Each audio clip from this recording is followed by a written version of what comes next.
austerity, charity, and non-violence. Something that you accept in life. And something that you reject is intoxication, gambling, illicit sex out of marriage life, and meat eating. Meat eating, if you consume meat, it destroys the principle of non-violence. Okay? Gambling, if you gamble, it defeats the principle of truthfulness. Okay? And if it is illicit sex, it destroys the principle of cleanliness. So like this, something that we accept, something that we reject, and this is called tapasya. And in order to decorate that more and make it more spiritual, like you think that vegetarian person is automatically a devotee of God? No. So therefore, to add extra to it, fasting in Ekadashi. Okay, you minimize your eating, sleeping, and gossiping. And you maximize hearing, reading, and chanting. Perfect replacement, no struggle. Any struggle? If you really want to eat Ekadashi prasadam.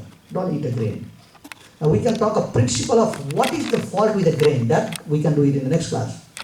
But these are the basic tapasya. If we don't perform tapasya, then there is no dhruva. You don't develop a good qualities. Even if Krishna says, okay, I want to come to the house of this person. I want to come to the house of this devotee. Though it may be Rupanuga's house, though it may be Rajesh Prabhu's house, though it may be Satyanarayana Prabhu's house, or Pankaj Prabhu's house. But he doesn't have a base. Because Krishna is the base. Okay, what is his qualification actually? What is he doing in order to have me? I want to go. He's a nice person. He cooks every Sunday. His wife is cooking every Sunday, nice prasad. He is supporting his wife. But what is he doing in his personal life? You look into that. And if you don't have a base, then Krishna make something called a rain check. It's in the waiting list. It is already in my mind that I have to come to your house one day. But the thing is, something that, you have to be a little bit tapasya. You have not even fasted for Ekadashi. I saw you ate rice in last Ekadashi. Somebody ate there? I'm not pointing out anyone particularly.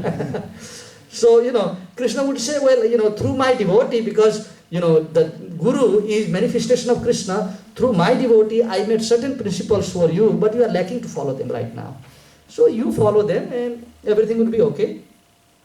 So like that, the Supreme Personality of Godhead found that Navi and Merudevi were well qualified. So they were happy. They were ready to have the son, the Supreme Personality of Godhead. They went home. And Rishabdev was born. So it has been described that Rishabdev, it is very important when Krishna comes or when any avatars of Krishna comes, there are some signs that indicate that this is Supreme Personality of Godhead. It is not anybody. Like, we see sometime in YouTube that somebody who has a nose that looks like Ganeshji, immediately people take a lot of money and start throwing it. Or somebody that has, maybe some problem, defective, creation of the body within the womb, they come out defective, but their defectiveness looks like Hanuman. Then they say, okay, Hanuman here. Don't be fooled like that. The Shastra doesn't fool anybody like that.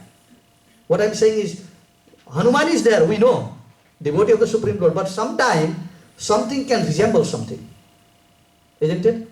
You think that every Lal Dhoti equals to sannyasi? If that was the fact, then Lal Dhoti was the biggest problem for Sitaji. Lal Dhoti and Rudraksha Mala was who? Ravan. So be careful. So when the Supreme Personality of Godhead comes, the Shastra says first thing are color. Color of his feature. How the Supreme Lord looks. So, what are his features? What are the colors? Rakta, Pita, Harita, Shweta, and Krishna. Rakta means red. Harita means green. Shweta means white. Then Pita means yellow. Yes. Then Krishna means blackish or dark blue. Dark blue color also looks like black.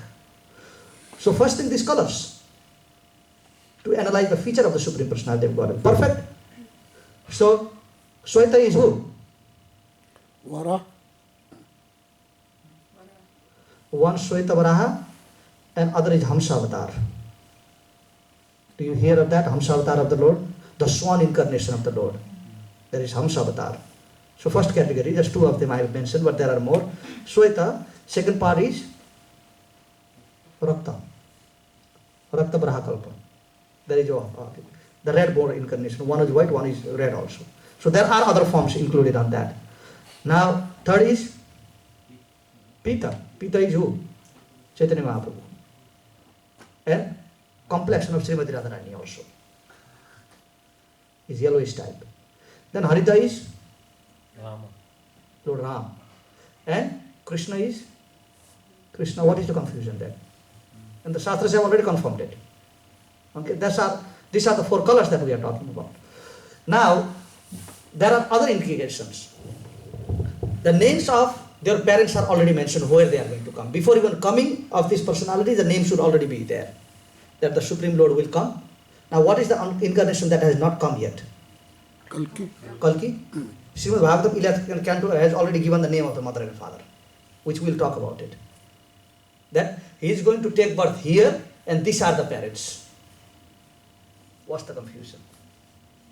And other parts are the indication of Lord having a Sankha Chakra Gada Padma.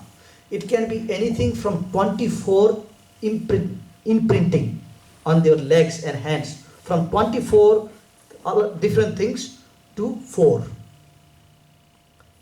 The minimum is Sankha Chakra Gada Padma, which is in the feet of Rishabdev, or the carving of Sankha Chakra Gada Padma on the lower part of his body. Like how there is a Hastarekha, there is a carving of those items on the body of the Supreme Lord. So from this, there is no reason why anyone should be cheated.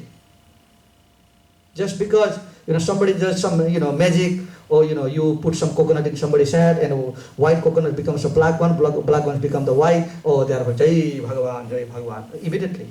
This is the nature. But again, as I told you, what is the very reason why people don't have faith in books like this? Why?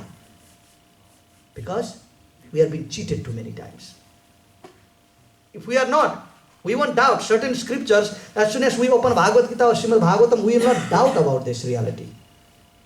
So, Rishabdev took birth and got married to Meru Devi, and in between Rishabdev and Meru Devi, they have 100 sons. Sorry. Yes. What are you asking me? Navi's wife is Navi's wife is Meru Devi. Sorry, yeah. Navi's wife, they got Rishabdev, and Rishabdev was married to Damayanti, the daughter of Lord Indra. So married to daughter of Lord Indra. So within that womb of daughter of Indra, Damayanti, Rishabdev begot 100 sons. 100 sons they had. Of that, any problem? So, from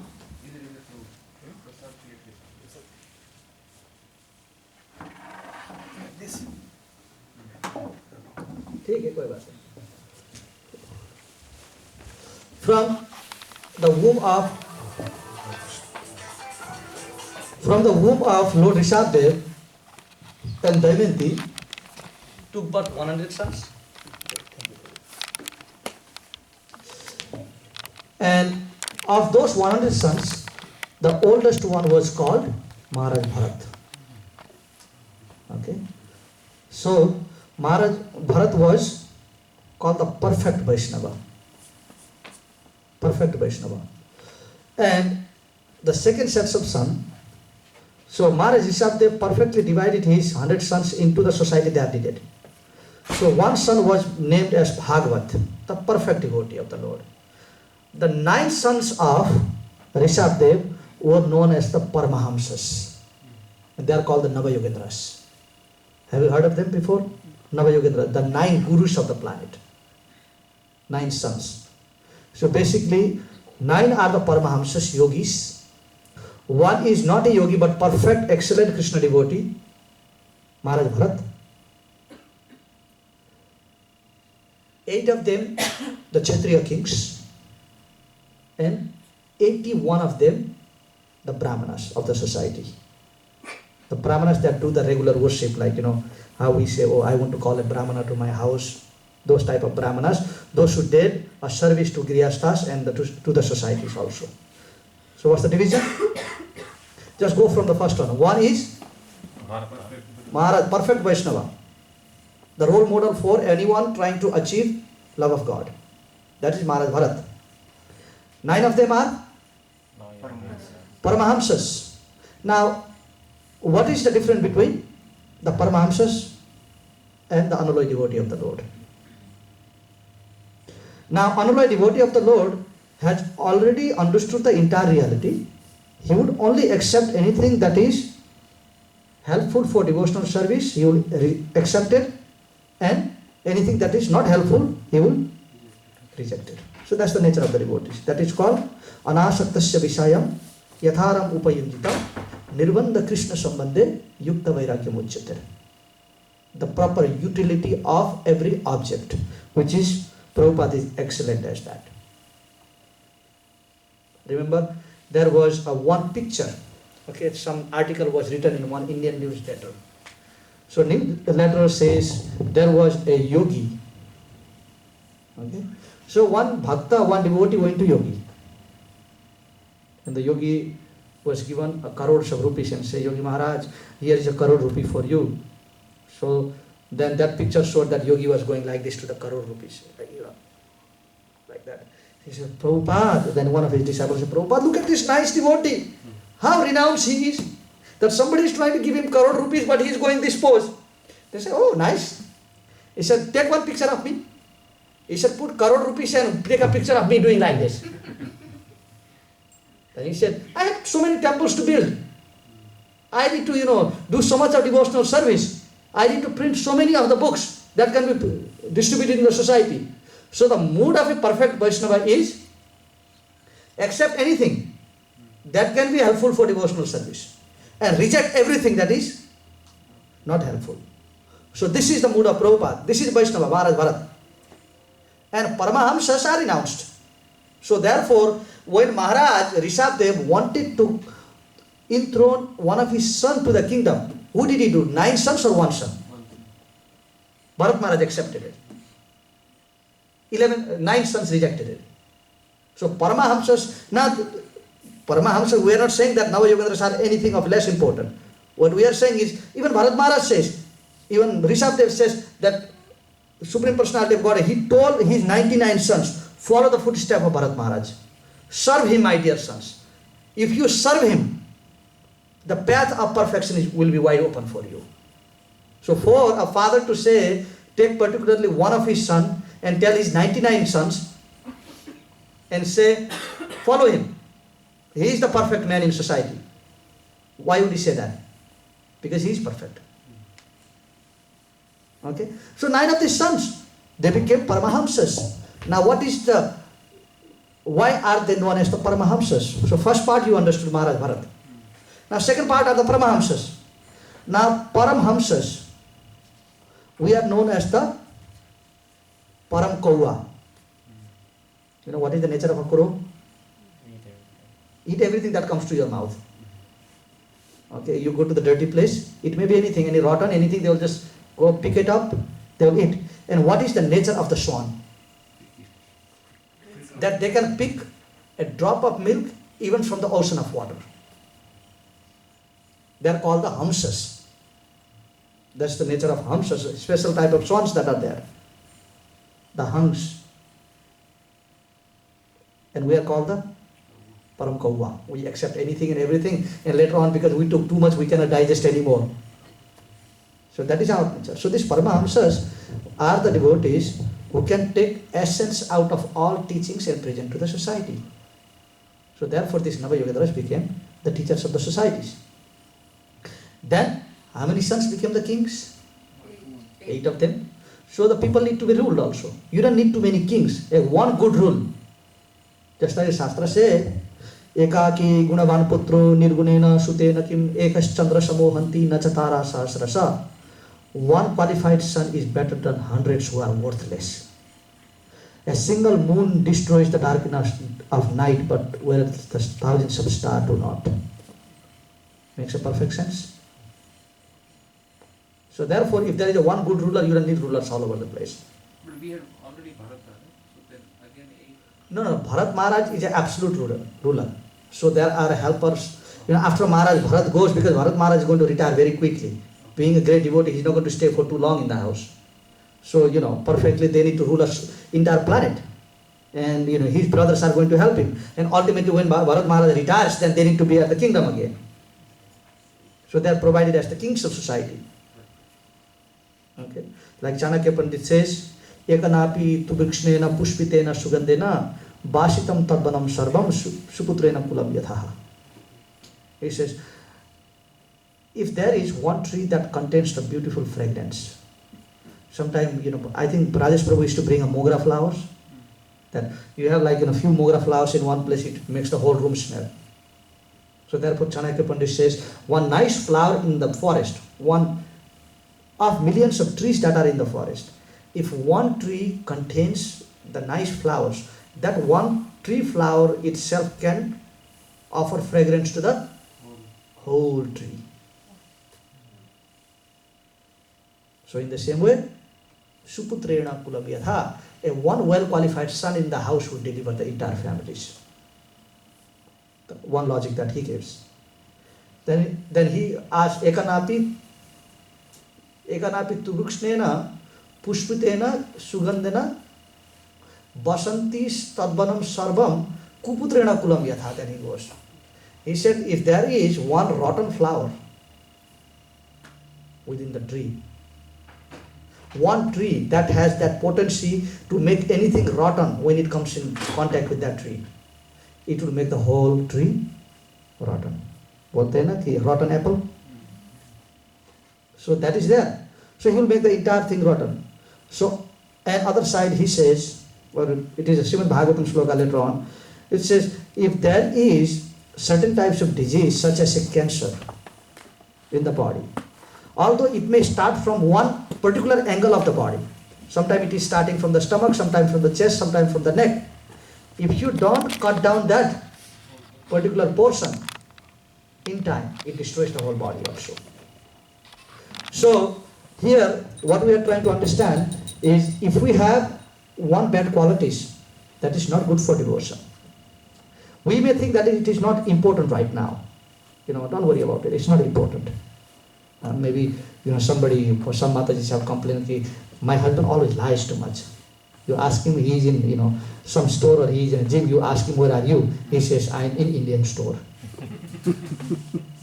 But we might, see in a society that might not be so important. It's just lying. But one mistake leads to next one. And sometimes we know that certain bad qualities bring the relationship to the end also. Initially it was not important. So, process of devotional service means recognizing one bad quality that we have. If we know that this is a bad quality within me, don't reject it. Isn't it? Just like the Shastras say, if there is a spark of the fire somewhere, you need a fire. The spark is there. Don't just think because it is a spark, it can never be a big fire. If you are careful to protect it, just keep on fanning the fire, then what it becomes? In a village, I don't know how much are you used to it. Like at night, after you finish cooking, you need to protect that fire for next day morning.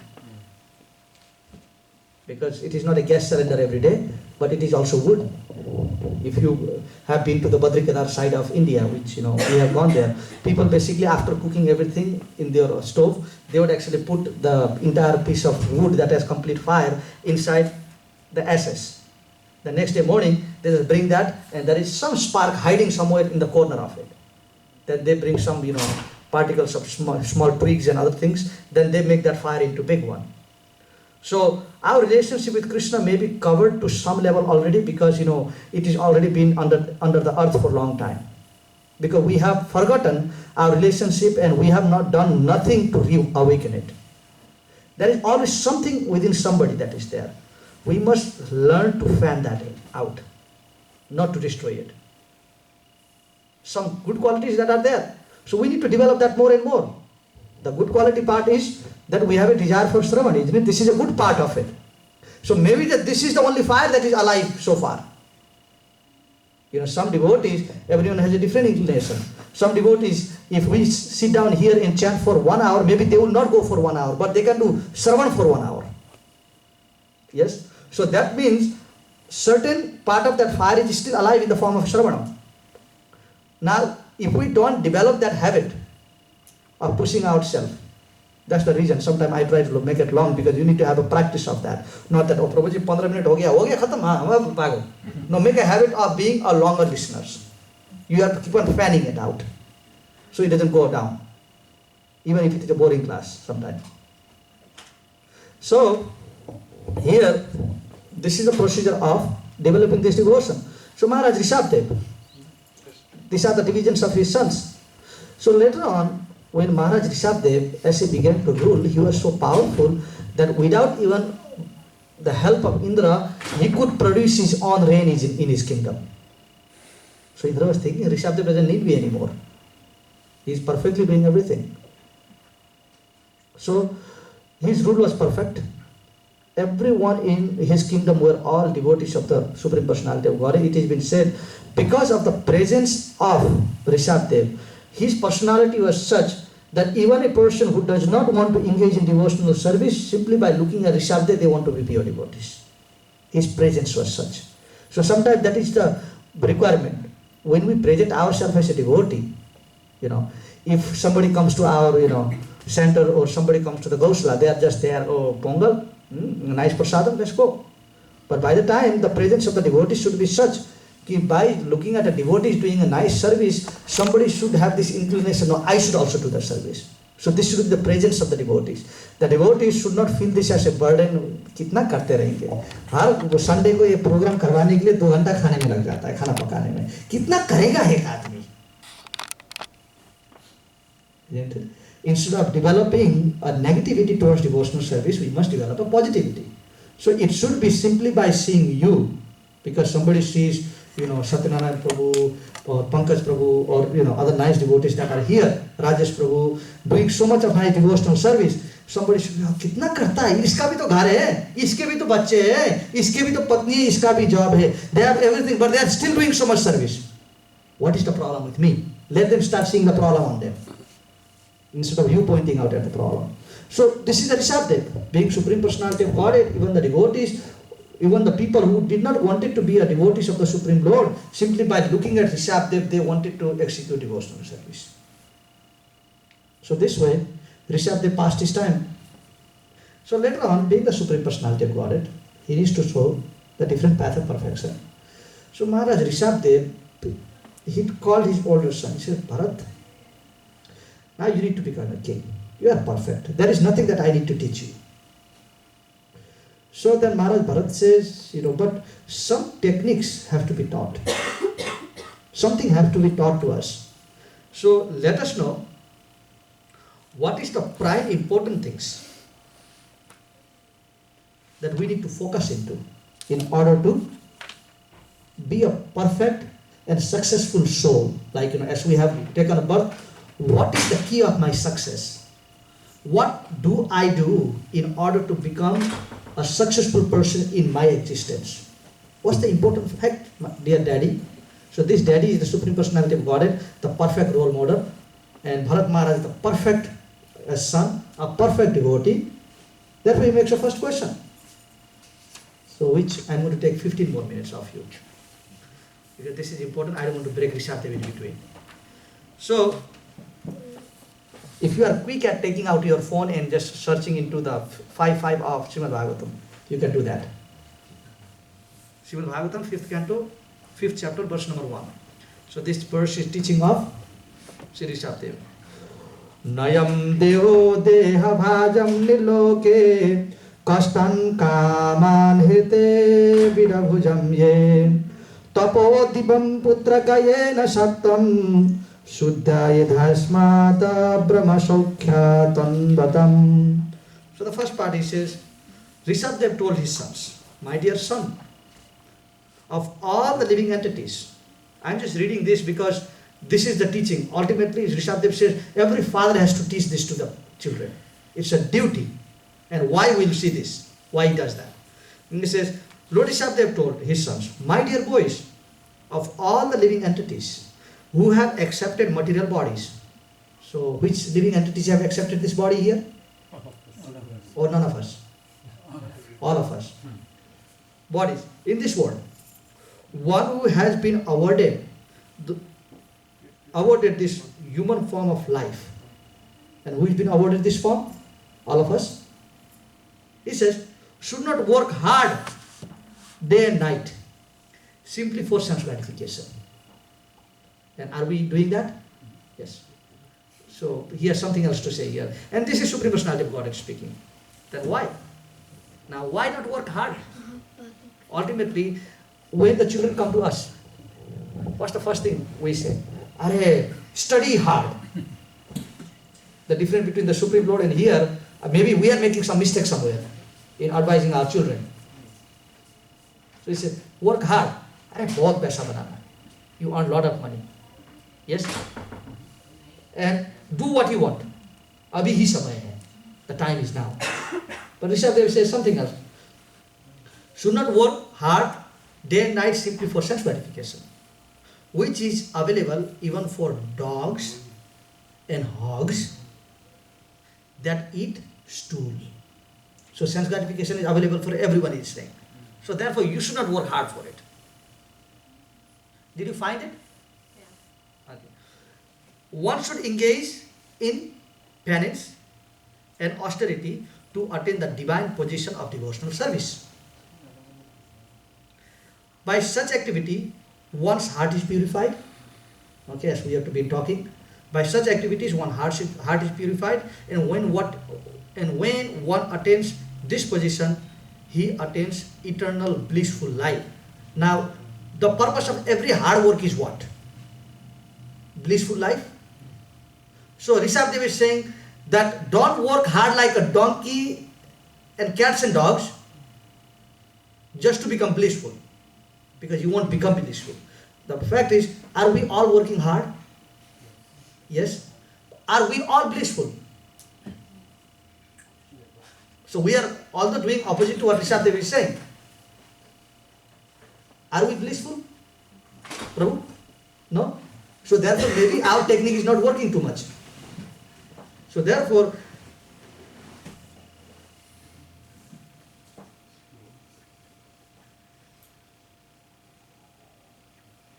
by such activity one's heart is purified, and when one attains this position, he attains eternal blissful life, which is transcendental to material happiness and which continues forever. Okay. So this is one part. Now, what is Bharat Maharaj? Who is he talking to? A person who is going to be a perfect leader of a society. Now, as soon as you have a little position, okay, as soon as you have a wife, so let's analyze our position now. As soon as you are married and you have a wife, what do you think? That first position, मेरी पत्नी बहुत अच्छा खाना बनाएगी, she is going to cook nice and I am going to eat nice. Yes? So ultimately the idea is when I have acquired something, I am going to enjoy. But what is Rishabdev saying to his son is, forget this concept of enjoyment, my dear son.